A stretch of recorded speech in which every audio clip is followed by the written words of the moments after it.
2025년 우리 교회 구호를 외치고 우리 말씀을 들읍시다. 믿음으로의 1%의 아멘. 우리 전진이 자꾸 작아지는 것 같아요. 그죠? 네. 우리 처음이라는 단어는 늘 설렘을 우리 가운데 주고요, 기대감을 우리 가운데 줍니다. 그런 반면 마지막이라고 하는 단어는 사람을 진지하게 하고 집중하게 만드는 힘이 있어요. 똑같은 수업인데 마지막 수업이라고 하면 선생님이나 교사가 평소와는 달리 진지하고 집중하게 됩니다. 유명한 학자가 마지막 강연을 하게 되면 숨죽이고 그가 하는 말 한마디 한마디를 받아 적고 가슴에 새기게 되죠. 한 가수가 은퇴하게 되면 마지막 콘서트 하게 되면 그 한 사람의 몸짓 하나하나 관심을 갖게 됩니다. 한 선수의 마지막 고별 은퇴 경기에 보면 마지막 경기가 그 한 사람에게 의미가 있는 것을 봅니다. 마지막이라는 단어가 가지고 있는 힘입니다. 이렇듯 마지막은 늘 진지하고 의미가 있습니다. 우리 인생에 있어서 마지막은 죽음입니다. 물론 우리 그리스도인들은 그 죽음 이후의 삶을 사는 사람들이에요. 그렇지만 이 땅에서의 삶의 마지막은 죽음일 것입니다. 그래서 임종 앞에 서면 그 누구도 진실할 수밖에 없어요. 그래서 그 한 사람의 마지막 유언은 진지합니다. 그리고 그 유언을 받은 가족들은, 자녀들은 그 유언대로 살려고 또 몸부림을 칩니다. 지난주 웰다잉 최고위 과정에서 공부했던 분들과 함께 나가사키 일본 연수를 다녀왔습니다. 나가사키 갔다 왔더니 어떤 분이 나가사키 짬뽕을 먹고 왔냐고 묻는 분이 있더라고요. 짬뽕은 주지 않더라고요. 유명하지 않나 봐요. 우리나라의 라면으로 출시된 그 짬뽕이 훨씬 더 나은 것 같아요. 여하튼 웰다잉은 한마디로 말하면 준비된 죽음을 얘기해요. 존엄하고 품위 있는 생을 마감한다라고 해서 웰다잉입니다. 함께 공부한 분들과 함께 죽음에 대한 이야기들을 함께하고 일본의 순교지들을 돌면서 그 죽음에 대한 이야기들을 함께 했습니다. 그리고 몇 번의 워크숍을 통해서 교회에서 어떻게 이것을 접목할지에 대해서 함께 나누었습니다. 우리 2025년 두란노 소원으로 오시오라고 하는 양육이 시작이 되는데, 이 양육 안에 우리는 시니어들을 위해서 우리 웰다잉 양육을 준비했습니다. 그 이름이 메멘토 모리입니다.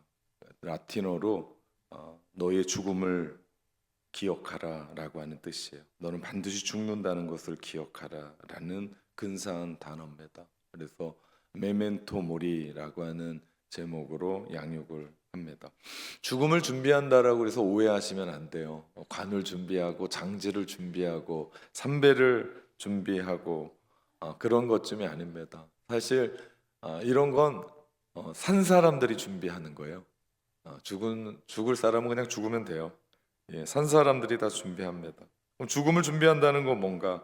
그것은 오늘을 하나님 앞에서 우리가 어떻게 살 것이냐라는 것을 결정하는 거예요. 오늘을 하나님 앞에서 잘 준비된 죽음을 향해서 우리가 하나님의 뜻대로, 하나님의 사명대로, 하나님의 말씀대로 살아가게 될 때 그것이 잘 사는 삶 아닐까요? 그래서 그 삶을 웰빙이라고 얘기하고 혹은 웰라이프라고 얘기합니다. 저도 교회에서 참 많은 양육들을 해왔어요. 가정 교육, 부부 양육, 자녀 양육, 말씀으로 양육은 수도 없이 많고요. 그런데 제가 이번에 여는 웰다잉 양육은 처음입니다. 죽음 양육은 처음이에요. 그래서 기대가 됩니다. 이런 말이 있어요. 죽음을 준비하게 되면 죽음을 맞이하게 되지만 준비 없이 죽음을 맞으면 죽음을 당하게 된다라는 얘기가 있습니다. 정확한 말 같아요. 그래서 마지막을 준비하는 것 얼마나 중요한지 모릅니다. 이렇듯 마지막은 중요합니다. 오늘 본문은 지난주에 이은 본문의 말씀이에요. 바울의 고별 설교, 마지막 설교를 에베소 교회를 향하여 함께 합니다. 마지막 메시지는 그 한 사람이 무엇을 가장 중요하게 생각하고 있었느냐를 보여줘요. 그 안에 고스란히 담겨져 있습니다. 누군가에게 저에게 한 번밖에 설교할 기회가 없습니다 라고 이야기하면 이 설교를 준비하면서 나는 무슨 설교를 할까 생각을 해봤습니다. 제가 무슨 설교를 할까요? 네, 여러분 표정은 네가 알지 내가 아냐 이런 표정 같은데요. 네, 제가 이 설교 준비하면서 나는 하나님 나라의 복음을 마지막에 전해야겠다. 다른 건 몰라도 가장 중요한 설교하지 않을까요? 오늘 바울의 설교가 바로 그런 설교였어요. 바울에게 있어서 가장 중요했던 것은 하나님 나라의 복음이었고, 그리고 그 복음을 통해서 낳은 교회, 하나님의 교회에 대한 그 설교를 함께 합니다. 바울은 가는 곳곳마다 하나님의 복음을 전했어요. 그래서 1차, 2차 선교 여행은 개척 전도였죠. 가는 곳곳마다 복음을 전하고 교회를 세우고 가는 곳곳마다 그런 일들을 했습니다. 3차 전도 여행은 좀 달랐습니다. 지금까지 세워놨던 교회들을 돌아보면서 격려하고 양육하고 돌보는 사역을 했었습니다. 사도행전을 계속해서 우리가 보아듯이 알듯이 3차 전도여행 때 바울은 하나님의 비전을 깨닫게 돼요. 로마도 보아야 하리라 라는 그 말씀으로 땅끝이라고 생각했던 그 당시에 서바나까지, 지금으로 말하면 스페인까지 가는 그 사명을 부여잡고 그가 3차 전도여행을 마무리합니다. 왜냐하면 더 이상의 이야기가 아니고 하나님 주신 사명, 새로운 사명이 있었거든요. 그래서 그가 곧바로 예루살렘을 향하여 올라가는 그 길에 에베소 성도들에게 에베소에 가서 이 마지막 고별 설교는 한 것이 아니라 밀레도의 항구의 에베소 교회 장로들을 불러다가 거기에서 마지막 설교를 합니다. 그러면서 자신이 떠나면서 교회를 이끌어갈 리더십들에게 가장 중요한 메시지를 전합니다. 하나님은요, 사람을 통해서 일하세요. 준비된 하나님의 사람. 사실은 교회는 이 건물이 교회가 아니에요. 교회는 헬라어로 에클레시아입니다. 그 뜻이 하나님이 부르신 거룩한 무리, 사람들이에요. 다시 말하면 여러분 한 사람 한 사람들이 교회입니다. 이 자리는 예배당이에요. 교회는 여러분이에요. 우리가 얼마만큼 준비되고 교회가 준비되느냐에 따라서 우리는 하나님의 일들을 할 수 있습니다. 하나님은 전지전능하세요. 그래서 굳이 연약하고 부족하고 흠있고 그리고 조금 허당인 우리를 사용해서 그 일들을 할 필요가 없으세요. 그런데 지금까지 기독교 역사를 보면 하나님은 모든 일은 그 부족한 사람들을 통해서 그리고 교회를 통해서 일하시더라. 이것이 하나님의 원칙입니다. 그렇기 때문에 교회는 사람이 중요해요. 하나님의 마음에 합한 리더, 하나님의 뜻대로 행할 수 있고 순종할 수 있는 그 한 사람이 교회의 장로가 돼야 되고요. 교회의 목사가 돼야 됩니다. 교회 오래 다녔다고 해서 사람들을 많이 안다고 해서 돈 조금 있다고 해서 리더가 되면 안 되고 반드시 하나님의 기준에 딱 맞는 사람이 교회에 선출돼야 돼요. 그래야 교회가 평안합니다. 그래서 교회도요, 인사가 만사입니다. 바울은 교회의 감독자를 삼으시고 하나님이 자기 피로 사신 교회를 돌보기 위해서 세운 사람들의 자질에 대한 얘기를 해요. 오늘 본문 28절의 말씀입니다. 여러분은 자기를 위하여 또는 온 양떼를 위하여 삼가라. 성령이 그들 가운데 여러분을 감독자로 삼고 하나님이 자기 피로 사신 교회를 보살피게 하셨느니라 말씀합니다. 이 말씀에서요, 바울이 가지고 있는 교회론을 보게 돼요. 교회가 뭐냐? 바울이 이야기했던 교회는요, 하나님이 자기 피로 사신 교회. 이 교회는요, 그 누구 게 아니에요. 제가 하나님이 부르셔서 담임 목사하고 있지만 이게 제 교회가 아니에요. 이 교회는 하나님이 피로 사신 교회, 하나님의 교회입니다. 그렇기 때문에 이 교회는요, 하나님이 좌지우지하세요. 하나님이 이끌어 가세요. 어떤 영향력 있는 한 사람이 교회를 좌지우지해서는 안 됩니다. 하나님의 뜻대로, 하나님의 말씀대로 성령에 입각해서 움직여가는 곳, 그곳이 교회고, 그렇다면 하나님의 교회 안에 리더는 누가 돼야 되냐, 지도자는 누가 돼야 되냐, 오늘 말씀을 합니다. 교회의 리더가 힘써야 될 부분이 있습니다. 그것은 자기를 위하여, 양떼를 위하여 삼가라고 오늘 말씀하세요. 오늘 본문에 삼가다라고 하는 이 단어가 중요한데, 이 의미가 무엇에 대하여 주의를 집중하라, 전력 투구하다, 관심을 갖다, 조심하다라는 뜻이에요. 매사에 근심을 가지고 말과 행동을 통해서 나 자신을 살피고 양떼를 살피고 교회를 보살피는 그 사람이 리더다라고 이야기를 합니다. 그리고 이 말씀에서 삼가다라고 하는 이 말씀은 문법적으로 보면 형제 명령형이에요. 다시 말하면 한 번 하고 끝나는 게 아니라 끝까지, 공동체가 바로 설 때까지, 혹은 연약한 사람들이 믿음으로 바로 설 때까지, 혹은 이단들이, 혹은 잘못된 사상들이 들어와서 교회가 흔들릴 때 바로 세우고 교회 건강하게 영적으로 자랄 수 있도록 분별하고 보살피라는 것을 명령합니다. 그렇다면 바울이 무엇을 삼가라고 이야기합니까? 두 가지를 이야기합니다. 오늘 본문에 보면 바울이 고별 설교는 지난 시간의 연장선상에 있고 그 연장선상에서 가장 중요한 이야기를 하는데, 그 말씀이 금방 읽었던 28절 말씀이에요. 이 말씀을 표준 세번역으로 다시 보면 이렇습니다. 여러분은 스스로를 잘 살피십시오. 또 여러분은 양떼를 잘 보살피십시오. 성령이 여러분을 양떼 가운데서 감독으로 세우셔서 하나님께서 자기 아들의 피로 사신 교회를 돌보게 하셨습니다 라고 얘기합니다. 여기서 두 가지를 얘기해요. 첫 번째는 자기 스스로를 살피십시오. 두 번째는 여러분의 양떼를 보살피십시오. 그러면서 마지막에 얘기합니다. 교회를 돌보십시오. 이것이 교회의 리더에 대한 얘기예요. 한 가지 한 가지를 살펴보면요, 첫째, 자기를 스스로 살피는 거예요. 여러분, 나 자신을 스스로 살펴보는 것, 이것이 얼마나 중요한지 몰라요. 예배를 통해서, 말씀을 통해서 내 신앙생활을 체크하는 거예요. 내가 기도하면서, 그리고 말씀을 묵상하고 성경을 읽어가면서 내가 지금 바른 신앙생활을 하고 있나 점검해 보는 거예요. 그 모델이 예수님이셨습니다. 누가복음 5장 15절 16절에 보면 예수의 소문이 더욱 퍼짐에 수많은 무리가 말씀도 듣고 자기 병도 고침을 받고자 하여 모여오되 예수는 물러가사 한적한 곳에서 기도하시니라 말씀합니다. 지금 이 말씀은 누가복음 5장의 말씀이에요. 누가복음 24장까지 있습니다. 다시 말하면 예수님이 공생애의 시작과 함께 출발을 하지 않은 아주 짧은 시간이라는 거예요. 그런데 예수님이 소문이 퍼졌어요.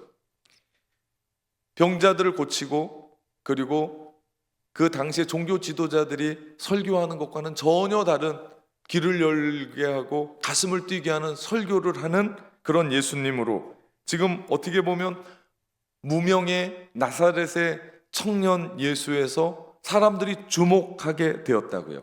그러면 지금 예수님이 구세주의 역할을 하기 위해서 얼굴도 드러내고 이제는 사람들에게 알려야 할 텐데 예수님은 어떻게 하고 있어요? 뒤로 물러가고 있어요. 한적한 곳으로 가고 있어요.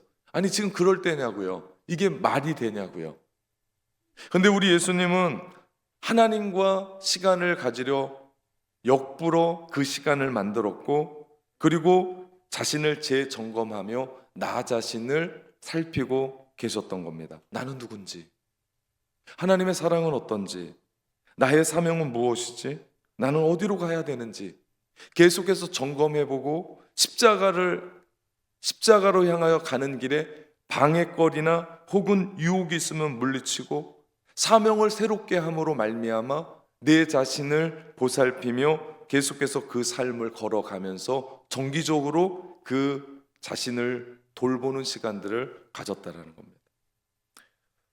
저로 보면 사역이 바쁘면 안 돼요. 그런 말이 있더라고요. 바쁜 목사는 나쁜 목사다. 그래서 목사는 바쁘면 안 되는데 우리 교회 구조가 저를 나쁜 목사로 만들어요. 안 바쁠 수가 없어요. 일이 많고 사람들은 적고 구조가, 저는 친절한 요한 씨인데 교회가 저를 나쁘게 만드는 것 같아요. 목회가요, 가만 보면 제가 일을 안 벌리잖아요. 그럼 아무 일도 없어요. 할 일이 없어요. 근데 저는 성격상 일을 벌려요. 이번 연도의 주제가 뭡니까? 전진이에요. 내년에는 도전, 후년에는 돌파. 그러니 안 바쁠 수가 없어요. 계속해서 전진해 나갑니다. 제가 전에 섬겼던 교회는 다른 것으로 몰라도 사역을 되돌아볼 수가 있었어요. 설교가 많지 않았으니까. 설교하고 나면 주일날 예배가, 설교하고 나면 그 다음 날에 설교가 바둑으로 보면 복기를 할 수가 있었어요. 그때 내가 왜 그런 얘기를 했지? 그때 그건 원고도 없었는데, 발음이 틀렸는데, 그러면서 제가 생각을 하게 됐는데, 우리 교회는 생각할 여를 없이 계속 설교가 미뤄가야 돼요.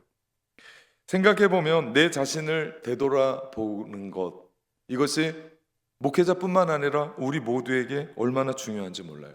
무딘 도끼날로 나무를 100번 치는 것보다 아주 날카롭게 갈아서 몇 번 쳐서 나무를 쓰러뜨리는 것이 훨씬 낫습니다. 바로 자기를 위한 영적인 재충전의 시간, 그것이 저는 도끼날을 가는 시간이라고 생각합니다.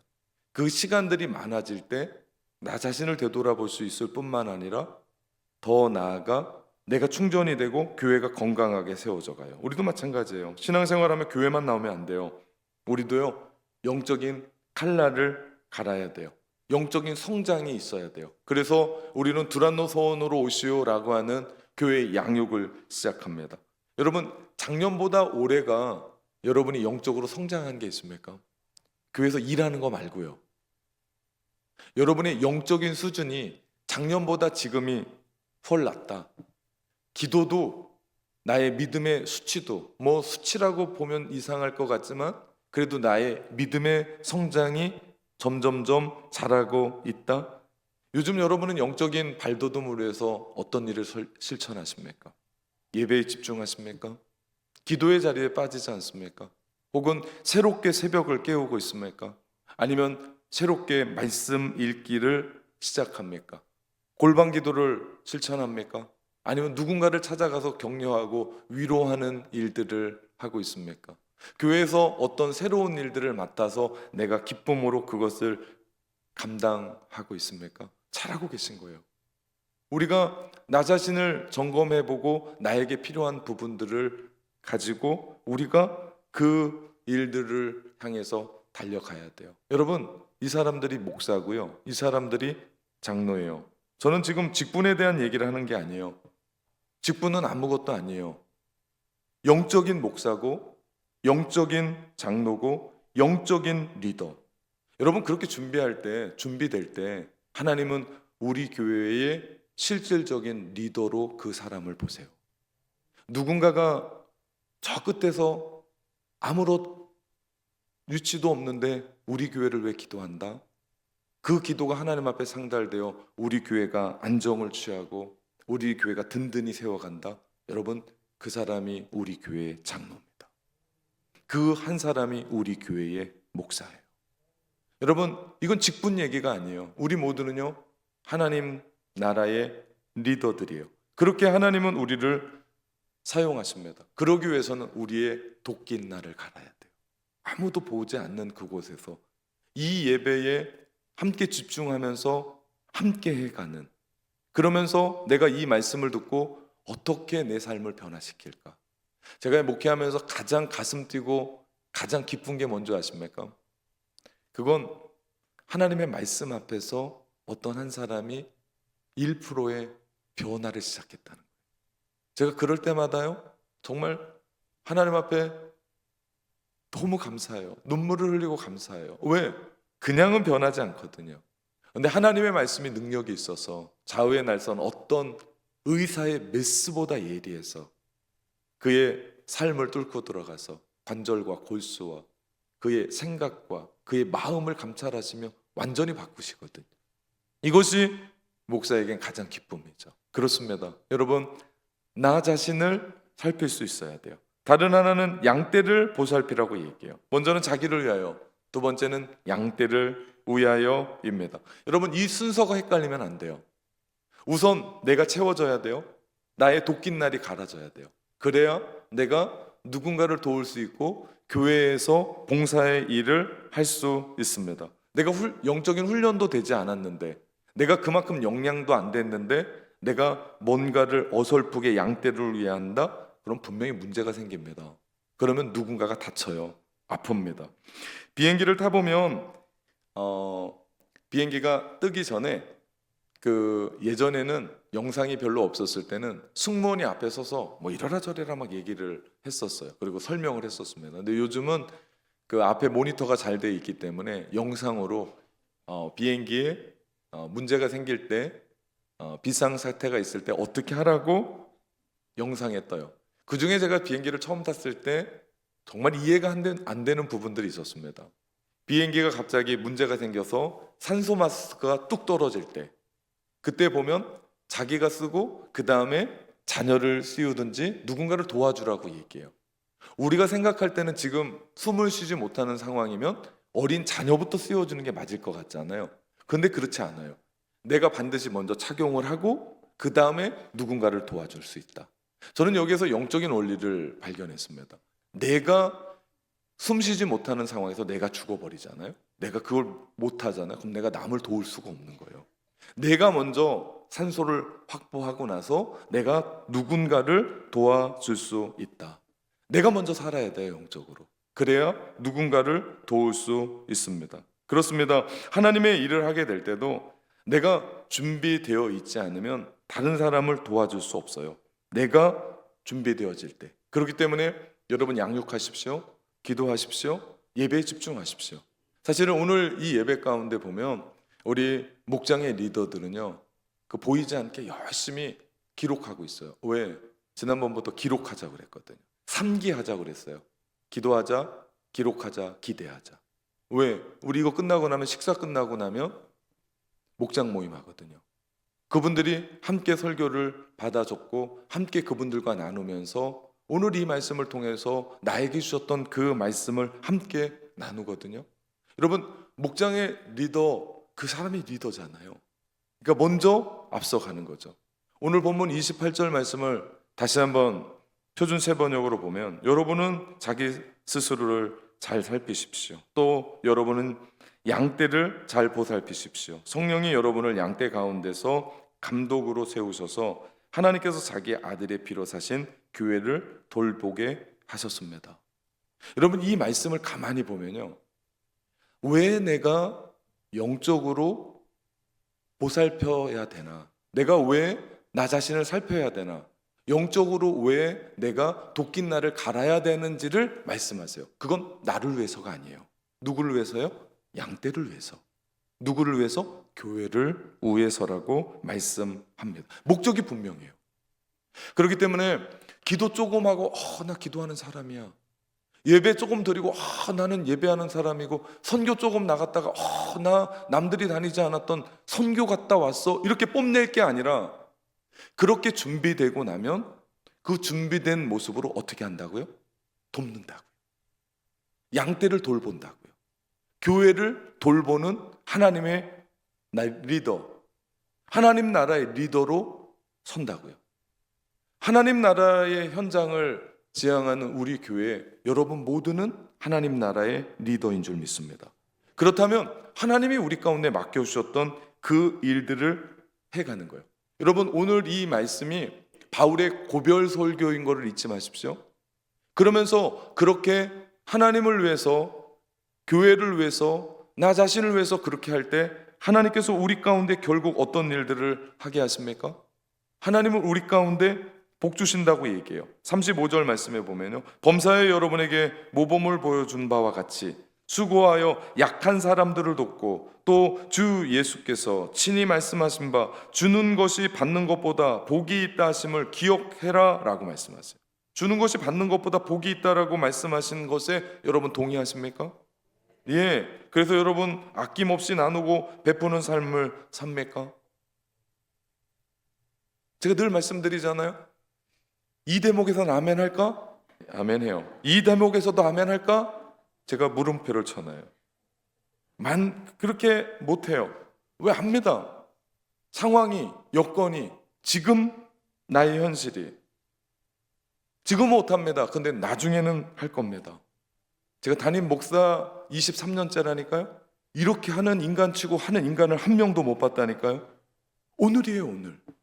우리에겐 나중이 없어요. 여러분, 나중을 어떻게 기약합니까? 우리는 오늘을 사는 사람이에요. 바울이 오늘 이 마지막 설교에 넣은 것은 주님이 친히 말씀하실 정도로 중요한 비밀을 담고 있다. 나 자신을 살피고 양떼를 보살피며 교회를 돌볼 때 누가복음 6장 38절에 이런 말씀합니다. 주라, 그러면 너희에게 줄 것이니 곧 후히 되어 누르고 흔들어 넘치도록 하여 너희에게 안겨주리라. 너희가 헤아리는 그 헤아림으로 너희도 헤아림을 도로 받을 것이니라. 예수님도 바울도 동일합니다. 주래요. 그렇게 열심히 내가 영성훈련하고 영적으로 발돋움하고 나서 그것을 양떼를 돌보는데 교회를 위해서 주래요. 너의 시간, 너의 축복, 너의 물질, 너의 힘 주라. 그러면 하나님께서 인상적인 게 나와요. 어떻게 주래요? 후히 주어 누르고 흔들고 더 넘치도록 해서 우리 가운데 안겨줄 것을 약속합니다. 이것이 하나님 나라의 경제 법칙이에요. 우리 비전센터가 30억 건물이었어요. 이 공사하고 나서 우리는 마을 사람들에게, 목포 사람들에게, 도시의 다음 세대와 마을 사람들에게 오픈하기로 결정했습니다. 이상한 일 같지만 우리는 물질을, 우리가 받은 복을 그대로 흘러 보내기로 결정을 했습니다. 저는 이 부분을요, 만나는 사람들마다 자랑합니다. 우리 교회가 그렇게 합니다. 아니, 건물 졌다는 얘기가 아니에요. 우리 교회가 그렇게 합니다. 그리고 우리 교회 성도들의 신앙의 수준을 전 자랑합니다. 여러분, 여기가 교회예요. 우린 지금은 잘 몰라요. 근데 제가 예언 비슷한 거 합니다. 10년이 넘어서, 아니 10년 가지도 않고 우리가 지금 했던 이 결정이 아름다웠다라고 고백하는 날이 반드시 오게 될 줄 믿습니다. 우리 건물 짓고 나서 우리 체육관을 빌려달라고 광주와 목포에 사는 발달 장애를 아이들을 가지고 있는 부모들이 그 발달 장애 아이들이 체육대회를 하는데 공간이 없대요. 그래서 빌려달래요. 그래서 제가 선뜻 빌려준다고 했습니다. 저한테 또 하나 묻더라고요. 추우면 에어컨은 아니죠. 히터 틀어주냐고. 반드시 틀어줍니다. 제가 발달 장애를 가진 아이를 가진 부모님들은요, 정말 편히 쉴 수도 없는 분들이에요. 근데 그 아이들이 띄워놓고 체육대회 하는 공간을 우리가 오픈한다. 생각만 해도 가슴 벅차지 않습니까? 이게 하나님께 복받는 일들 아닙니까? 세상은요 그런 일 없어요. 30억 짓고 나면 내가 써야죠. 그 빚도 다 못 갚았는데. 그래서 1인 1구자 지금 우리 부재 헌금하고 있는데 그래도 우리 기쁘잖아요. 누구는 2구자, 누구는 4구자 헌금하시더만. 네, 열심히 하셔야 돼요. 그래야 빚 빨리 갚습니다. 그래도 기쁘지 않아요? 우리가 그렇게 하면서 그 일들을 하는데 돈 벌어서 남 주고 공부해서 남 주고 우리 안에 힘을 갖고 그 일들로 남 주고. 세상은 세상을 움직여가는 세상의 법칙이 있습니다. 그래서 돈 많이 번 사람들이 돈은 이렇게 벌어야 된다라고 세상의 경제 법칙을 이야기합니다. 근데 거기엔 한이 없어요. 거긴 만족이 없어요. 아니, 돈을 못 번다는 얘기가 아니에요. 너무 많이 벌어도요 내 안에 채워지지가 않아요. 그래서 욕심껏 삽니다. 그러니 하나님의 말씀대로 줄 수가 없어요. 할 수가 없습니다. 우리가 모두를 바꿔야 돼요. 하나님 나라의 경제 법칙으로. 그래서 우리에게 필요한 것은 삶의 가치와 방향을 전환하는 겁니다. 이제 예수님을 믿고 하나님의 나라의 백성이 되었으면 우리의 삶도, 우리의 경제의 가치도, 방식도 바꿔야 돼요. 이건 모든 영역에서 그래요.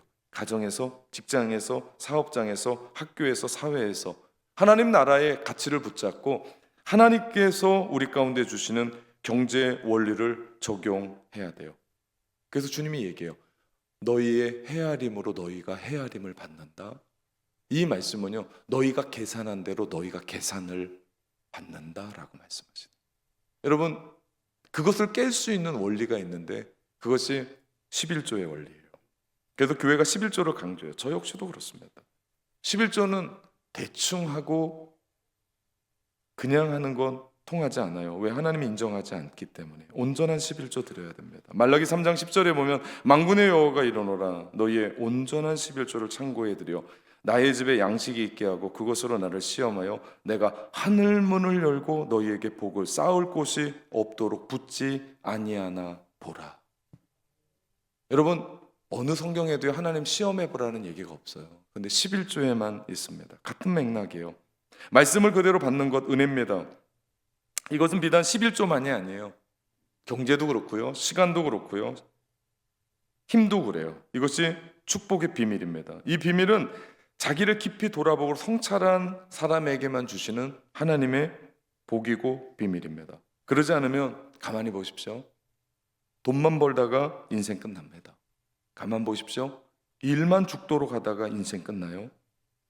그렇지 않으면 나만, 내 배만 위해 살다가 끝납니다. 여러분, 오늘 바울은 마지막 설교에서 양떼를 위해 살라고 얘기해요. 이 삶이 얼마나 중요한 삶인지 몰라요. 여러분, 우리가 그렇게 준비되고 나서 그것을 뭇 사람들을 위해서, 우리 양떼를 위해서, 우리 교회를 위해서 사용하는 거예요. 여러분, 주는 자가 복이 있습니다. 주어 보십시오. 반드시 하나님이 내가 상상하지 못할 정도로 채우시고 부으시고 넘치도록 흔들어서 우리 가운데 주실 줄 믿습니다. 여러분, 그 사람이 교회의 목사고요, 그 사람이 교회의 장로예요. 그 사람이 리더예요. 제가 또 말씀드립니다. 이거 직분 얘기 아니에요. 제가 목사기 때문에 그런다는 얘기가 아니에요. 제가 만약에 돈 보고 여기 왔다면 여기가 직장이지 저는 목사는 아닙니다. 만약에 돈 보고 제가 이런저런 일들을 했다면 사실 우리 교회 많이 주지도 않아요. 하나님이 인정하시는 리더는 아닙니다. 저는 그냥 누군가가 이야기하는 사람이죠. 생각해 봅시다. 우리가 연약할 때, 우리가 죄의 구덩이에 빠져 있을 때, 심지어는 하나님과 원수 되었을 때, 나를 위해 그분이 죽으셨어요. 나를 위해 그분이 나 대신 십자가에서 죽으셨습니다. 그 은혜로 구원받았다면, 그 은혜로 나는 하나님의 백성이 됐다고 얘기한다면, 나는 영원한 천국 삶을 살아간다라고 자랑한다면, 우리도 우리 자신을 돌보고 나보다 좀 연약한 누군가를 돌보고 교회를 돌봐야 되는 거 아닙니까? 그렇지 않아요? 우리가 올 때 빈손으로 왔어요. 뭐 갖고 온 사람 아무도 없어요. 제가 목사로 수많은 장례식 치르지만 뭐 가져갈 사람이 아무도 없어요. 그렇다면, 우리가 이거 인정한다면 오늘을 살아가는 우리의 이 삶, 곳곳에서 호흡이 끝날 때까지 살아가는 그 삶은 하나님이 주신 게 맞아요. 그리고 우리는 하나님이 맡겨주신 거예요. 그리고 우리는 청지기일 뿐이에요. 그러면 우리의 헤아림, 우리 주판 튕기지 말고, 우리 나 자신의 계산기 두드리지 말고 주님의 그 헤아림으로 주면 하나님이 채우시고 흔들고 넘치도록 부어 주시는 그 주님을 만나게 될 줄 믿습니다. 바울의 고별 설교는 자기 스스로를 살피며 이를 위해 주님을 만나는 시간, 주님께 기도하는 시간, 내 자신을 드리는 시간을 통과하게 되니 비로소 내 안에 누군가가 눈이 들어오는 거예요. 너무 연약한 그 사람이 보이는 거예요. 나만 열심히 교회 다니는 게 아니라 그 사람 손을 붙잡고 괜찮다고, 나도 그럴 때 있었다고, 이겨보자고, 우리 함께 기도해 보자고. 그러면서 양떼를 돌보고 그를 위해 중보하고 교회를 위해 기도하고 우리의 삶을 함께 내놓아갈 때, 주님을 만난 삶의 자세로 그렇게 살아갈 때 우리의 삶 안에 하나님이 부어주시는 복이 있는 줄 믿습니다. 사도 바울은 다메섹 도상에서 부활하신 주님을 그렇게 한 번 만났거든요. 그러면서 바울의 삶은 부족함도 없이 후회함도 없이 그의 인생은 그렇게 전진합니다. 그리고 오늘 바울의 이 이야기는 전도 여행의 마지막 장면입니다. 그렇게 이 설교를 하고 그 항구에서 에베소에서 왔었던 그 장로들과 함께 얼싸안고 무릎을 꿇고 함께 웁니다. 감동적인 장면일 수 없어요. 진실된 설교 앞에서 반응하는 모습 아니겠습니까? 저는 우리 교회 예배가 참 좋습니다. 찬양도 뜨겁고 사람들의 집중도도 놀랍고 아멘도 잘하고. 근데요, 그 어떤 것보다도요, 제가 은혜되는 게 뭔지 아십니까? 하나님의 말씀을 듣고 결단의 찬양을 하고 기도하고 나가는 성도들의 눈시울이 뜨겁습니다. 제가 그거 볼 때마다 감동이 돼요. 은혜를 받고 나니 너무나 행복한 거예요. 그리고 그 삶으로 결단하는 겁니다. 여러분, 여기가 교회입니다. 우리 인생도요, 마지막에 찾아옵니다. 분명히 와요. 반드시 옵니다. 누구는 짧고 누구는 길 뿐이에요. 괜찮아요. 100년도 다 못 사는데 그 길고 짧은 거 따지면 뭐 하겠습니까? 90, 70 그거 얘기하면 뭐 하겠습니까? 우리는요, 모두가 다 하나님 앞에서요. 그리고 하나님 앞에 할 말을 준비하고 살아야 돼요. 내가 너에게 준 시간 어떻게 했니? 내가 너에게 준 힘 어떻게 했니? 내가 너에게 준 물질 어떻게 했니? 내가 너에게 준 자녀들 어떻게 했니? 내가 너에게 맡긴 교회 어떻게 했니?